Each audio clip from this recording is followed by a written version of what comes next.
স্বৈরাচারী সন্দীপ, প্রতিবেশীদের চোখে সন্দীপ কেমন? এক কথায় ভালো মানুষ না, সরব হলেন স্থানীয়রা। অনেক ক্ষেত্রে স্বৈরাচারী মানসিকতার পরিচয় সন্দীপের।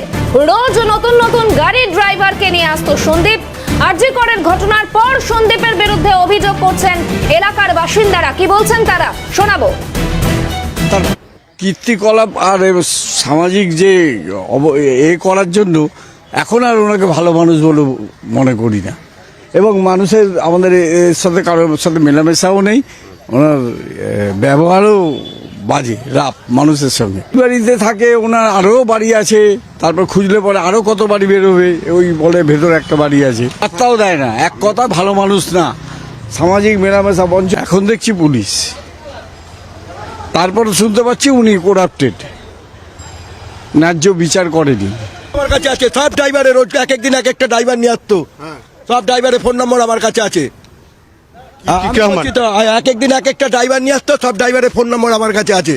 মানুষ ভালো না, উনি অঞ্চলের সব মানুষের সাথেই করেছেন। সেই ব্যাপারটা এতখানি প্রচারের আলোয় আসেনি, খুব ভেরি রিসেন্ট আমার সাথে হয়েছে বলে, এবং আমি প্রতিবাদ করেছি বলে এই ব্যাপারটা হয়েছিল আপনার সঙ্গে। আমার সাথে বলতে আমাদের পাড়ায় তো সবাই আমরা 50, 60, 70, 80 বছরের বাসিন্দা। আমরা এত বছরের বাসিন্দা, আমাদের মধ্যে কোনোদিন তর্কাতর্কির জায়গাটাও আমরা পৌঁছতে দিইনি, কখনোই না। পাড়াতে কোনো রকম অন্যায় কিছু হয়েছে, আমরা এগিয়ে এসেছি, সেটাকে খুব তাড়াতাড়ি সলভ করেছি, যাতে অন্যায়টা অন্যায়ভাবে থাকে না। এটা করতেন উনি, ওনার স্বৈরতান্ত্রিক মানসিকতার পরিচয় দিয়েছেন। ফলস ইনফরমেশন দেবেন। প্রতিবেশীদের, এলাকার বাসিন্দাদের বক্তব্য শোনালাম, এবং এক কথায় ভালো মানুষ নন এমনটাই জানালেন স্থানীয়রা। তার স্বৈরাচারী মানসিকতা সম্পর্কে অবগত সকলেই, এলাকার বাসিন্দারা। এবং আজ কার্যত সিএন এর বুম দেখে ভয়ে কাঁপতে দেখা যায় সন্দীপকে, কারণ তার গলা ধরে আসে, তার গলা কাঁপছিল, হাঁফ ছাড়ছিলেন তিনি।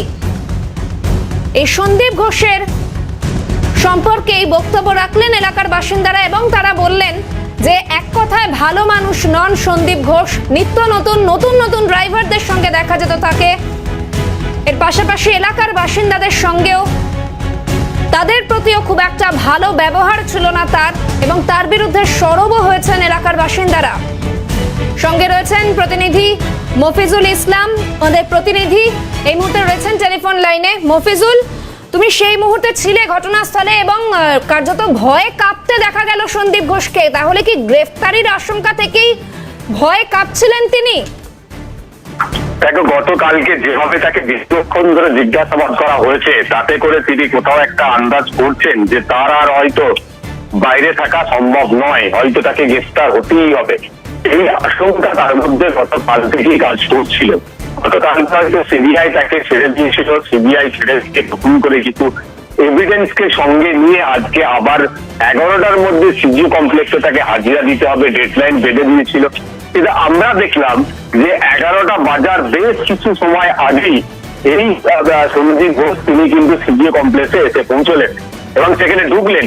যখন বাড়ি থেকে বেরোচ্ছিলেন সেই সময় কিন্তু আমরা দেখলাম যে সন্দীপ ঘোষ তিনি কিন্তু রীতিমতো কাঁপতে কাঁপতে বাড়ি থেকে বেরোচ্ছেন। হয়তো তিনি মনে করতে পারছেন না যে আদৌ তিনি আর এই বাড়িতে আজকে ঢুকতে পারবেন কিনা। এই আশঙ্কা তার মধ্যে কিন্তু কাজ করছিল। তার চোখের মুখে, তার বডি ল্যাঙ্গুয়েজ যে জায়গায় ছিল, তাতে করে কিন্তু সেটা স্পষ্ট। তিনি বাড়ি থেকে হয়তো একাই বেরোচ্ছেন। আর একটা অদ্ভুত চিত্র কিন্তু আমরা দেখলাম যে যখন তিনি বাড়ি থেকে বেরোচ্ছেন, তার যারা প্রতিবেশী ওই এলাকার বাসিন্দারা তারা কিন্তু রীতিমতো ক্ষুব্ধ হয়।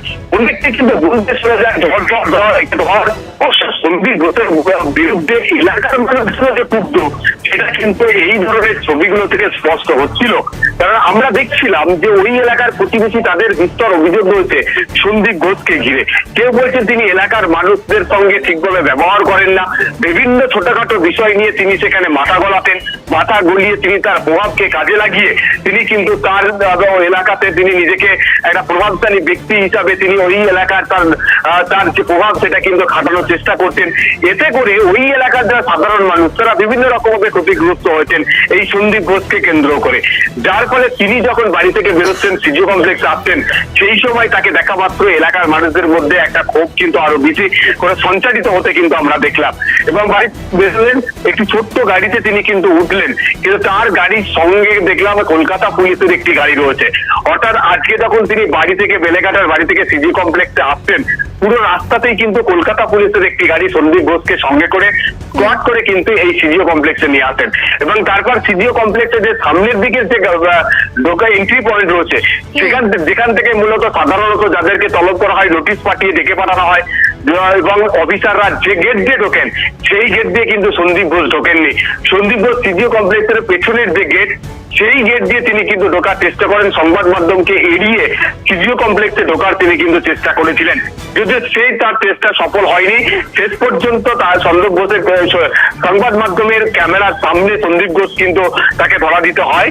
সেই অবস্থায় কলকাতা পুলিশের আধিকারিকরা তাকে সেখান থেকে সংবাদ মাধ্যমের ক্যামেরাকে যতটা সম্ভব এড়িয়ে তাকে কিন্তু সিজিও কমপ্লেক্সের ভেতরে ঢুকিয়ে দেওয়া হয়। ফলে প্রত্যেকটা তার যাত্রাপথে যেমন কলকাতা পুলিশ তার সঙ্গী ছিল, তার সাহায্যার্থে ছিল, ঠিক তেমন ভাবেই তার চোখে মুখে যে আতঙ্কের ছাপ সেটা কিন্তু স্পষ্ট উজ্জ্বল ছিল তার চোখে মুখের মধ্যে। ফলে আজকে আদৌ তিনি এই জিজ্ঞাসাবাদের পর বাইরে বেরিয়ে আসতে পারবেন কিনা সেই আশঙ্কা কিন্তু তার মধ্যে রয়েছে, যে কারণেই তাকে বারবার বলতে শোনা গেছে যে আমাকে কিন্তু সিবিআই অ্যারেস্ট করেনি, তাকে জিজ্ঞাসাবাদ করার জন্য ডেকে পাঠানো হয়েছিল। যে কারণে তাকে বারবার বলতে গেছে যে সঞ্জয় রায়ের সঙ্গে তাকে কিন্তু কোন রকম ভাবে মুখোমুখি বসে জিজ্ঞাসাবাদ সিবিআই করেনি। অর্থাৎ যে সমস্ত সম্ভাবনার কথাগুলো গতকাল থেকে সংবাদ মাধ্যমে প্রচারিত হচ্ছিল, সেই বিষয়গুলোকেই তিনি কিন্তু তুলে ধরার চেষ্টা করেছেন। এবং তিনি যখন কথা বলছেন, নর্মাল ভাবে কোনো মানুষ কিন্তু কথা বলতে পারছিলেন না, তার কথার মধ্যে আতঙ্ক রয়েছে, কথার মধ্যে কম্পন অনুভূত হচ্ছে, তার গলা কাঁপছিল, হয়তো চোখ থেকে আর জল বেরিয়ে আসতে পারতো, এরকম একটা পরিস্থিতি কিন্তু তার মধ্যে তৈরি হয়ে রয়েছে। ফলে কোথাও যেন একটা তীব্র আতঙ্কের মধ্যে এই আরজি কর মেডিকেল কলেজের প্রাক্তন অধ্যক্ষ, যার বিরুদ্ধে এত অভিযোগ রয়েছে দুর্নীতির পাশাপাশি, এই ঘটনার সঙ্গে সন্দীপ ঘোষের একটা মারাত্মক ভাবে ইনভলভমেন্টের অভিযোগ কিন্তু ইতিমধ্যেই সামনে আনছেন পড়ুয়ারা। ফলে সেই পরিস্থিতিতে দাঁড়িয়ে আজকে দীর্ঘক্ষণ জিজ্ঞাসাবাদের পর সন্দীপ ঘোষ আদৌ বাইরে বেরিয়ে আসতে পারেন কিনা সেটা দেখার, নাকি সিজিও কমপ্লেক্সে এই সিবিআই হাতে তাকে গ্রেপ্তার হতে হয়, এদিকেও কিন্তু প্রচুর মানুষ তাকিয়ে রয়েছে। তার কারণ হচ্ছে বিভিন্ন স্তর থেকে আরজি করে চিকিৎসকদের পক্ষ থেকেই শুধু নয়, সমাজের বিভিন্ন স্তর থেকেই কিন্তু একটাই দাবি উঠছে, সন্দীপ ঘোষকে কাস্টাডিতে নিতে হবে, সন্দীপ ঘোষকে কাস্টাডিতে নিয়ে জিজ্ঞাসাবাদ করতে হবে যে আরজি করের এই জঘন্য থেকে জঘন্যতম এই ঘটনায় কারা ইনভলভ রয়েছেন। আমরা দেখেছিলাম যে গতকালই তিনি হাইকোর্টের কাছে রক্ষা কবচের আবেদন করেছিলেন গ্রেফতারি এড়াতে, কিন্তু সেটা তো আবেদন গ্রহণ হলো না। এবং তারপর গতকাল প্রায় 10 ঘন্টা জেরা, তারপর এই ঘটনা, আজ আবার তড়িঘড়ি সিজিওতে হাজিরা, সব মিলিয়ে সেই থেকেই কি এখন গলা কাঁপছে তার? দেখো অবশ্যই, কারণ তিনি গতকালকে কলকাতা হাইকোর্টে গিয়েছিলেন রক্ষা কবচ পাওয়ার লক্ষ্য নিয়ে, আশা নিয়ে, সেটা সফল হয়নি, আদালত তার আবেদন গ্রহণ করেনি। মফিজুল, তোমাকে একটু বিরত করছি, সঙ্গে থাকো। এই মুহূর্তে বিজেপি নেতা সজল ঘোষ রয়েছেন টেলিফোন লাইনে। সজল বাবু, আপনি তো জানেনই আজ সিজিওতে আবারও তড়িঘড়ি যাচ্ছেন, সন্দীপ ঘোষ চলে গিয়েছেন ইতিমধ্যেই, এবং আমাদের বুম দেখে কার্যত তিনি ভয়ে কাঁপছেন, তার হাঁপ ছাড়ছেন তিনি রীতিমতো, কি বলবেন? ভয় তো পাবেই, সিবিআই কে তো ভয় পাবে, তার কলকাতা পুলিশ নয় যে ওর বাপের চাকরের মতন ভূমিকায় অভিনয় করবে, সিবিআই কে দেখে ভয় পাবেই। আর আমার বিশ্বাস এও খুব তাড়াতাড়ি আজকে গেছে, আমার ধারণা আজকে আর বেরোবে না। হ্যাঁ, ওই আপনারা যেটা দেখেছেন ওটাই লাস্ট শেষ দেখা আর কি, মানে জেল কেটে ফেরত আর কবে আসবে সেটা এখন বলাটা মুশকিল। আমরা চাই এই লোকটাকেও কাস্টডিতে নেওয়া হোক, কারণ এই হচ্ছে অরাজকতার নাটের গুরু, আর এখান থেকেই সমস্ত অশান্তির শুরু। অর্থাৎ এই লোকটাকে ইমিডিয়েট কাস্টডিতে নেওয়া হোক। সজলবাবু, আরো একটা বিষয়, আজকে যখন তিনি সিজিওতে যাচ্ছিলেন, বাড়ি থেকে রওনা হলেন 9:50 নাগাদ, 10:04 পৌঁছলেন সিজিওতে। এই বাড়ি থেকে সিজিও যাওয়া অবধি পুরো রাস্তাটা কলকাতা পুলিশের গাড়ি তার সঙ্গে ছিল, তার গাড়ির সঙ্গে, কি বলবেন? এটা দেবেই তো নিরাপত্তা দেবে না? পিসির খুব ঘনিষ্ঠ, খোঁজ নিয়ে দেখবেন ভীষণ ঘনিষ্ঠ, তাই তো নিরাপত্তা দিয়ে, সেই জন্যই তো এত বাড়াবাড়ি। আজকে সকালে স্বাস্থ্য দপ্তর ট্রান্সফার করে, মানে পিসির ডিপার্টমেন্ট, আবার বিকেলে তাকে ফেরত আনে, সেটাও পিসির ডিপার্টমেন্ট। মানে ফেলা থুতু চাটে বারবার। একবার মুর্শিদাবাদে ট্রান্সফার করলো, 15 দিনের মধ্যে ফিরিয়ে নিয়ে এলো, মানে ফেলা থুতু আবার চাটলো। তার মানে বুঝতে পারে যে লোকটার কত ক্ষমতা। খুব ব্যক্তিগত সম্পর্ক না হলে কি ক্ষমতা হয়? আরো একটা বিষয় সজল বাবু, এই যারা যারা প্রতিবেশী রয়েছেন তার এলাকার বাসিন্দা, তাদের চোখেও খুব একটা ভালো মানুষ নন, পরিষ্কারই জানালেন যে ভালো মানুষ নন, এক কথায় বলতে গেলে সন্দীপ ঘোষ। আচ্ছা, কার চোখে ভালো মানুষ উনি? কার চোখে ভালো মানুষ? ছাত্রীদের চোখে ভালো মানুষ না, নার্সদের চোখে ভালো মানুষ না, ডাক্তারদের চোখে ভালো মানুষ না, ছাত্রদের চোখে ভালো মানুষ না, প্রতিবেশীর চোখে ভালো, ছেড়ে দিন, বউয়ের চোখেও ভালো মানুষ হতে পারেনি বলে শুনেছি। ও বউয়ের চোখেও ভালো মানুষ হতে পারেনি বলে শুনেছি। ও শুধু পিসির চোখে ভালো মানুষ। কারণ রতন চেনে, আর কে কচু চেনে বললাম না। বেশ, ধন্যবাদ সজল বাবু। কথা বলছিলাম বিজেপি নেতা সজল ঘোষের সঙ্গে। আরো একবার মফিজুলের কাছে যাব। মফিজুল, যেমনটা তুমি বলছিলে, দেখো ইতিমধ্যেই কলকাতা হাইকোর্টের দ্বারস্থ হয়েছিল রক্ষা কবচ পাওয়ার জন্য, সেক্ষেত্রে কিন্তু আদালত তারা আবেদনে সাড়া ফলে সেই জায়গা থেকে দাঁড়িয়ে তারা একটা ভয় স্বাভাবিকভাবেই থাকবে, যেহেতু আদালতের কোনো সাপোর্ট থেকে পাচ্ছেন না। অন্যদিকে সমাজের বিভিন্ন স্তর থেকে তাকে কাস্টাডিতে নেওয়ার জন্য দাবি উঠছে। ছাত্রছাত্রীরা, আন্দোলনরত চিকিৎসকরা তারাও দাবি করছেন যে অবিলম্বে সন্দীপ ঘোষকে কাস্টাডিতে নিয়ে পুরো ঘটনার তদন্ত করুক সিবিআই। ফলে বিভিন্ন স্তর থেকে তাকে কাস্টাডিতে নেওয়ার দাবি ওঠা, অন্যদিকে তার আদালতে আইনত কোনো সাহায্য না পাওয়া, ফলে সেই জায়গা থেকে দাঁড়িয়ে তার কাছে আর কোনো উপায় নেই যে তিনি মানে গ্রেপ্তারি থেকে এড়িয়ে নিজেকে বাঁচিয়ে রাখতে পারবেন। ফলে সেই পরিস্থিতিতে দাঁড়িয়েই তার মধ্যে একটা আতঙ্ক অবশ্যই কাজ করছে। মফিজুল, আরেকবার সঙ্গে থাকার অনুরোধ করবো। এই মুহূর্তে তৃণমূল নেতা বৈশ্বনাথ চট্টোপাধ্যায় রয়েছেন টেলিফোন লাইনে। আপনাকে স্বাগত সিএনএ। আজ সকালে সিজিওর উদ্দেশ্যে আবারও রওনা হয়েছিলেন এবং তখন আমাদের সিএনএর ক্যামেরার সামনে রীতিমতো ভয়ে কাঁপতে দেখা গেল সন্দীপ ঘোষকে, এবং তিনি হাফ ছাড়ছেন রীতিমতো। এই ভয়ের কারণ কি মনে হয়? দেখুন, আমি তো আর ওনার হয়ে কিছু ব্যাপার নয়, উনি একটা কলেজের প্রিন্সিপাল, উনি কেন কাঁপছেন সিবিআই অফিসে ঢুকতে গিয়ে, আর সেই ছবি আপনারা দেখছেন, এ নিয়ে আমি কি মন্তব্য করবো বলুন? আমরা কোনো অন্যায়কে, কারুর কোনো অন্যায়কে প্রশ্রয় দিইনি আর দেবো না। আমরা চেয়েছি আজকে কলকাতা পুলিশ, রাজ্য পুলিশ ইনভেস্টিগেশন শেষ করে দেওয়ার কথা রোববার দিন, আর সেটা সিবিআই এই কদিনে কিছু করতে পারলো? 3 দিন তো হয়ে গেল। আমরা চাই যে অপরাধীর ফাঁসি হোক, যারা অপরাধ করবে তাদের ফাঁসি হবে। আমরা ডেথ পেনাল্টি চাই, ক্যাপিটাল পানিশমেন্ট চাই। তাহলে কাজ আরো দ্রুত ত্বরান্বিত হলে ভালো হতো। ঠিক হচ্ছে না? হ্যাঁ বলুন। বৈশ্বনাথ বাবু, আমি বললাম আরো দ্রুত গতিতে কাজ হলে ভালো হতো। সেক্ষেত্রে যারা কাজ করছে সিবিআই, তারা সাকসেস রেট তাদের খুব খারাপ। তারা আজ পর্যন্ত কোনো তদন্তের কিনারা করতে পারেনি।